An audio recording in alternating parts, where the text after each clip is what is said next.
আসসালামু আলাইকুম। জিআরবিডি food recipe থেকে সবাইকে স্বাগত। আশা করি যে যেখানে আছেন আল্লাহর রহমতে ভালো আছেন। আমি আলহামদুলিল্লাহ আল্লাহর রহমতে ভালো আছি। আমার আজকের রেসিপি হলো লাউ দিয়ে মুরগির মাংস রান্না। শীতের দিনে লাউ দিয়ে মুরগির মাংস রান্না করে খেতে অনেক ভালো লাগে, সেটাই আজকে আমি আপনাদের সাথে শেয়ার করব।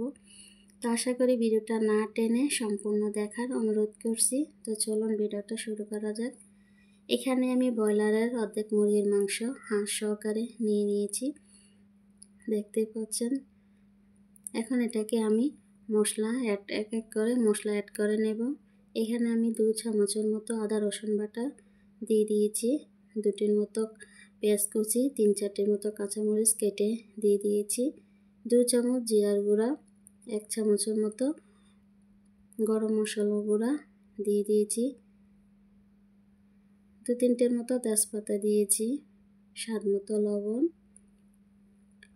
2 চামচের মতো হলুদ গুঁড়া দিয়ে দিয়েছি, 1 চামচ মরিচ গুঁড়া।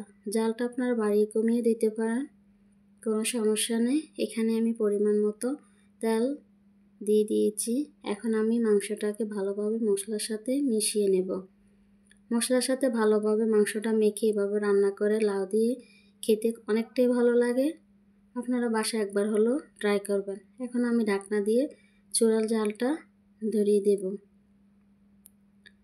এখানে আমি একটার মতো লাউ নিয়ে নিয়েছি।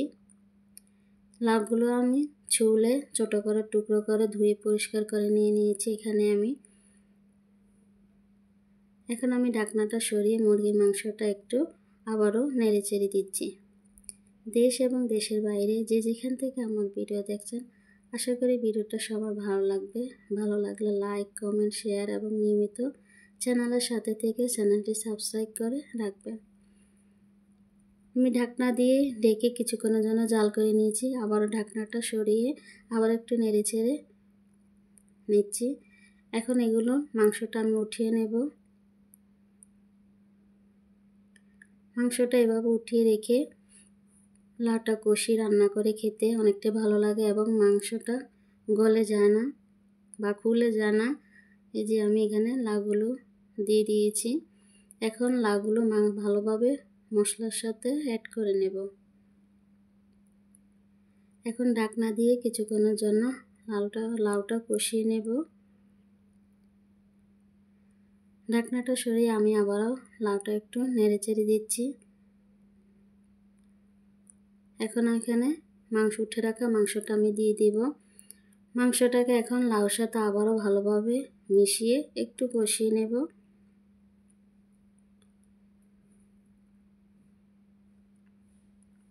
আমি আবারও ঢাকনা সরিয়ে আবার একটু নেড়ে চেড়ে দিচ্ছি। এখন পরিমাণ মতো পানি দিয়ে ভালোভাবে এগুলো সিদ্ধ করে নেব। কারণ আমার মাংসটা আগে থেকে কষানো আছে, তাই আমি বেশি পানি দিলাম না। পরিমাণ মতো পানি দিয়ে এখন আমি এটাকে জাল করে নেব। এই যে দেখতে পাচ্ছেন আমার লাউটা একদমই সিদ্ধ হয়ে গেছে, মাংসটাও প্রায় সিদ্ধ হয়ে গেছে। আমার রান্না প্রায় শেষের দিকে হয়ে এসেছে। এখন আমি ধনেপাতা দিয়ে একটু নেড়ে চেড়ে জাল করে তারপরে নামিয়ে নেব। তো দেখতেই পাচ্ছেন আমার রান্নাটা কত সহজে তাড়াতাড়ি হয়ে গেল। আপনারা এভাবে বাসায় একবার হলো ট্রাই করবেন। তো এই ছিল আমার আজকের ভিডিও। আশা করি ভিডিওটি আপনাদের অনেক ভালো লেগেছে। ভালো লাগলে লাইক, কমেন্ট করবেন আর আমার চ্যানেলের সাথে থেকে আমাকে সাপোর্ট করবেন। সবাই ভালো থাকবেন, সুস্থ থাকবেন। আজকের মতো এখানে বিদায় নিচ্ছি। আল্লাহ হাফিজ। আসসালামু আলাইকুম।